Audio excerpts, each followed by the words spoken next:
Frau Knätzl in der Apothek von Karl Rede. Meine Nachbarsfrau, die Witfrau Knätzl, die hat kein Kinder und kein Schatz. Und, für die Zeit sich zu vertreiben, halt sich die Knätzlsen a Katz. Die Katz hat's schöner wie viele Kinder. Sie schmächelt se.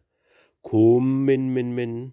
Sie plaudert mit ihr, tut se strähle, wie halt so alte Weibsleid sind. Auf einmal tut das Kätzl trauern. Es fresst net, kreischt und is vergrämt. Die Knätzelsen, die macht sich Sorge. Ach, wann was an das Kätzl käm.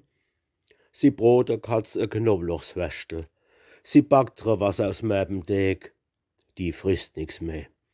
Da saust die Knätzlen schnell dabei in die Apothek. Meine Katz ist krank, Herr Apotheker. Schnell geben Sie mir was für meine Katz. Ich kann sie nimmer leiden sehen.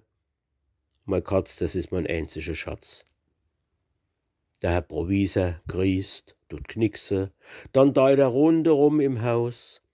Frau Knätzelsen, von denen Bixen, da suchen sie sich nur eine aus.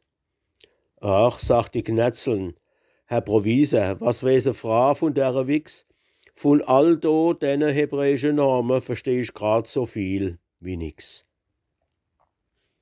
Da schmunzelt schlau der Herr Provisor und krabbelt sich an seiner Glatz und sagt, was Sie da sehen, Frau Knätzl, das ist fast alles für die Katz.